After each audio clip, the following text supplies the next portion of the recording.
आज मिले हैं मेहदी काज़मी साहब का केस। अब रोज़े अव्वल से जब से मैंने केस लिया है, मेरा मौक़िफ़ है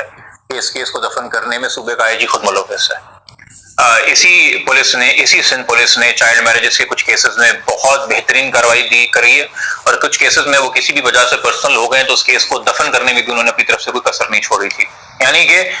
बच्चियां सबकी सांझी नहीं है। ये हम बात क्या देते हैं, फेवरेट्स हैं,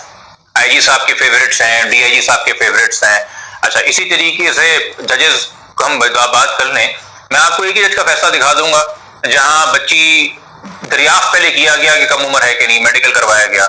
वो जब कम उम्र निकली, बेशक वो कुछ महीने ही कम उम्र निकली, उसको शेल्टर होम भेजा गया, उसकी कोहैबिटेशन को इलीगल कहा गया, जो कि रूल्स कहते हैं सिंध चाइल्ड मैरिज लॉ के कि अगर कोई चाइल्ड मैरिज की विक्टिम हो, उसको या तो मैजिस्ट्रेट या पुलिस वाला, और चाइल्ड प्रोटेक्शन अथॉरिटी का लॉ कहता है कि वो बच्ची विक्टिम ऑफ अब्यूज है तो चाइल्ड प्रोटेक्शन ऑफिसर भी जाके फौरन बच्चे की कस्टडी हासिल कर सकता है, उसको चाइल्ड प्रोटेक्शन सेंटर मूव करना है। आप क्यों फौरन मूव करेंगे किसी को जिसने रजामंदी से शादी की है? क्योंकि आप उसको अब्यूज मान रहे हैं। जब आप उसको अब्यूज मान रहे हैं तो हमारी अदालतों के अंदर एक तमाशा लगा हुआ है कि 491 की हफ्ज़े भेजा की पिटिशन हो, या जिस बच्ची को मुहैया बना दिया है उसी की तरफ से एक आप झूठ बोल के कि वो 18 की है, हरासमेंट की पिटिशन लगा दें,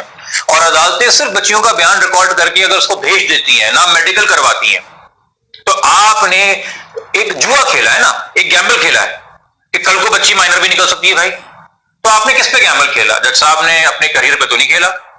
जजेस ने अपनी हुर्मत पे तो नहीं खेला, गैम्बल खेला आपने एक बच्ची की जिंदगी के ऊपर, गैम्बल खेला आपने वालिदैन के ऊपर। अच्छा, आपने मेडिकल अगर नहीं करवाया और सिर्फ बच्ची का आपने बयान देख लिया और तब आपने बच्ची को उसका रवाना कर दिया, मगर आपने तस्दीक नहीं कराई, या अगर पुलिस ने रिपोर्ट भी जमा कराई हुई है कि जो निकाहनामा सर इस केस में ये जाली है, मैं एक जेन्युइन केस का हवाला दे रहा हूं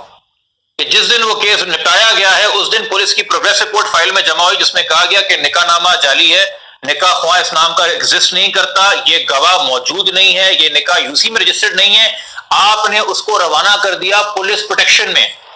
आपने किसको रवाना किया? जो कि 493A का मुल्जिम है, यानी कि किसी लड़की को ये धोखा देके कि तुम मेरी लॉफुल मैरिड वाइफ हो, अपने साथ रखना, कोहैबिट करना, जिसमें 25 साल सजा है, आप उस ऑफेंडर को पुलिस प्रोटेक्शन दे रहे हैं। और उसके साथ फिर जो भी जिनसी काम हो रहा है वो रेप के जुमरे में आता है, क्लियरली सेक्सुअल अब्यूज के जुमरे में आता है। ना आपने बच्ची का मेडिकल कराया, ना आपने निकाहनामे की वेरिफिकेशन देखी, ना आपने इस लॉ को अप्रिशिएट किया कि 16 साल से कम उम्र की बच्ची की स्टेटमेंट की वैल्यू नहीं है, वालिदैन की, गार्डियन की स्टेटमेंट की वैल्यू है कि ये किडनैपिंग है कि नहीं, क्योंकि मर्जी बच्चे की नहीं वालिदैन की है।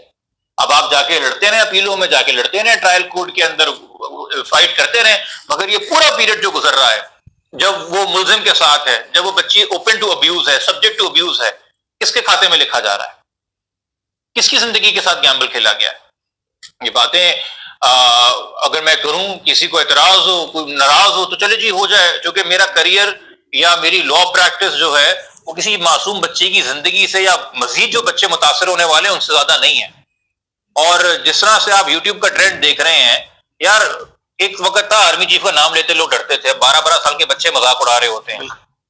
मैं किसी का मजाक नहीं उड़ा रहा, मगर मैं हकीकत तो बता सकता हूं ना कि आप ऐसे हालात क्यों पैदा कर रहे हैं कि हर एक के मुंह में जबान है, फिर जब एक क्रेडिबिलिटी हिट होना शुरू हो जाएगी इदारे की, आप कितनी माओं को रोकेंगे, कितने वालिदैन को रोकेंगे कि जज्बात अपने कंट्रोल में रखो, मत मीडिया के अंदर बात करो, अदालतों के हवाले से एहतराम करो, जो अपने वर्ड्स हैं उनको बड़ा नाप तोल के करो। हम वकील हैं, हम करते हैं कि जी, चूंकि अगर अदालतें कॉन्ट्रोवर्शियल होगी तो फिर हम क्या कर रहे हैं ना बतौर वकील, बट अगर फैसले कॉन्ट्रोवर्शियल इस तरह के होंगे, या जिसको हम कह सकते हैं जुडिशियल हेस्ट,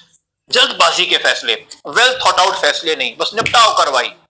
ऐसे फैसले होंगे, उसके रिपल इफेक्ट्स तो आएंगे, तारीख तो लिखेगी। आप प्रेसिडेंट्स बना रहे हैं,